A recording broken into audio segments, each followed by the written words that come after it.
Morning guys, Friday morning, up and at 'em. How you doing it? Things going to be a bit of a roaster today. There's not much in the way of cloud and that old current bun's up there quite high already and it's quite warm. But hey, no complaints, right? Said this before, don't have the sun, don't have no life. So, got to appreciate the sun. And the fact that I'm actually out here able to do what I do and walk and talk and one thing and the other. Gratitude, right?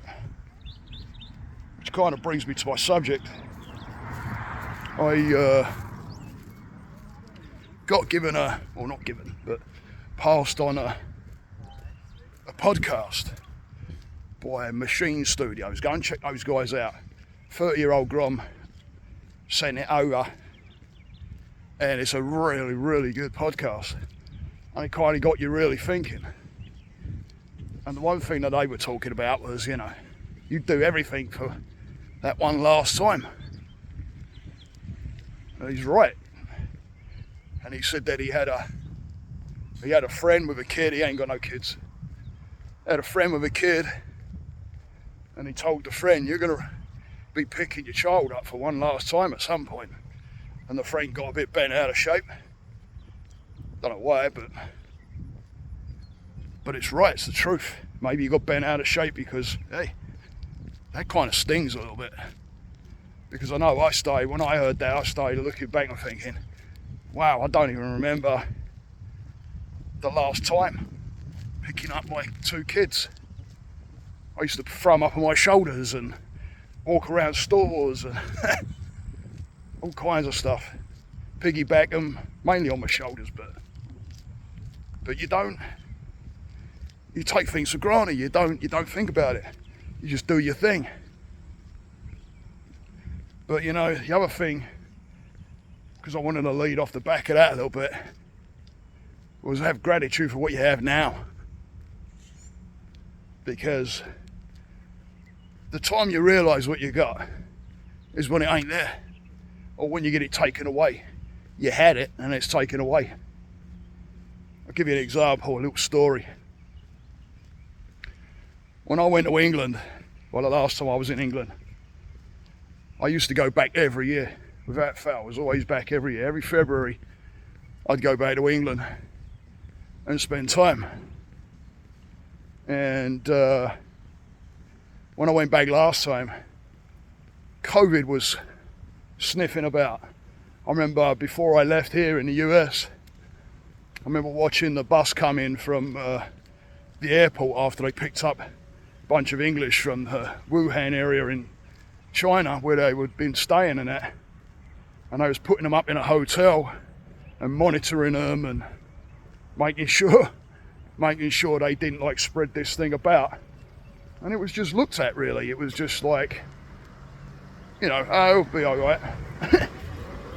So I get into the US, I take off, I get into the US, and it's still a thing. And then it started brewing a little bit. People started in country getting it, and as it started progressing, the old worry started, because it wasn't here in the US yet, but it was starting to pick up. But people still wasn't looking at it as a massive deal. But I'm looking at this thing and I'm thinking, this ain't good. And then it got to the point where food started going out of stores, and I started stocking my mum's freezer up with a bunch of meat in that for a month, because I'm telling you, you're going to go on lockdown. Because now it was talking about having a lockdown and one and the other. So before I left, I had to get a bunch of food set in the fridge or in the freezer. Sorry, but then I'm starting to panic. The old anxiety started to raise. I just got into this work too, and didn't know what was going to happen because we was doing it all in office at one point. Now I could do it all over Zoom, but then I didn't even know what Zoom was. But then I had buddies calling and saying, "Hey, you want to sit it out and don't go back yet?" And I'm like, no. because the reality set in. The actual reality of, holy shit, am I getting back? You know, I always struggled, and I've done a lot of therapy over it because of programs, belief systems.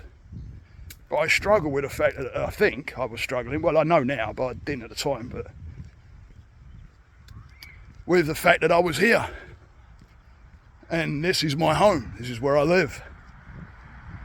And it always seemed like I was visiting, and back in England was still like home for some reason. It was a crazy feeling, really weird, really strange. But then all of a sudden, all that went out the window. I forgot all about that, all the arguments with the wife and the kids and issues over it and problems that we may be facing. All that just went out the window because it was felt like it was about to get taken away. Like I was going to be stuck, and for how long? Who knew? Nobody knew. And that's when the president then basically said, right, we've got to shut the borders. Now I'm really panicking. When are you going to do that? I'm still over there. So I'm trying to get my mum sorted out. I'm trying to figure out what's going on. I broke down a few times. Fear, absolute fear. Something getting taken away. Then you start having much gratitude for what you've actually got. Because all of a sudden I realised my life is here. Everything's here. My family, everything. Everything I know is here now. And it straightens you up, and it makes you think, and it makes you have gratitude for what you actually have now. Because I tell you, think about those guys in prison, yeah? All right, they knew they were doing the crimes, and they knew they might get caught, and this kind of thing would happen. But once you get, hang on a minute, got a lawnmower going by. Once you get to that point where, hey, you're going to get sentenced, and you may go down for a good few years, and all of a sudden that freedom is getting taken away. Then you got gratitude for the freedom you had, or have. So, have the gratitude for what you got now, guys, because you don't know. What about when we go and we're complaining about a job and we don't like it? And yeah, I get it. Yeah, there's a lot of that. I get it. And you don't have to be, it's all choice, right? You don't have to be in the job. It's all choice. You know, I told that to somebody once. They said, God, I don't like my job, and blah, blah, blah. Someone I was guiding, I said, leave. They looked at me with wide eye. How am I going to do that? Oh, it's choice. So as soon as you know that you've got choice, it kind of shifts the pattern of your mind. It's still choice. And I told him, I said, you chose to take the job. It was all good at the time. You could choose to leave. There's always consequence to a choice, but you still got the choice. Bring the power back in your mind, because all the while you think you've got no chance. That's trapped. You feel trapped then. Like you can't do anything. But someone was to come along and say to that person or to you or whoever, you ain't got the job tomorrow. You're done. Now what? Now you want the job back. Right? Have the gratitude. Have the gratitude for what you have. Make the most of what you got. Sometimes it can be really tough. Sometimes you're doing things that you really like, not really digging this. I get it, guys, I really do.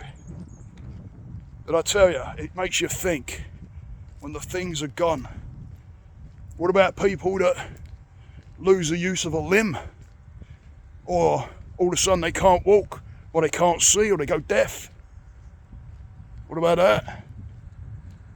Now all of a sudden they wish they had it. You take for granted when you got it. You don't realise you have it. So have gratitude for everything you got, everything you do. Be present with everything. You know, they say we're victims of our environment.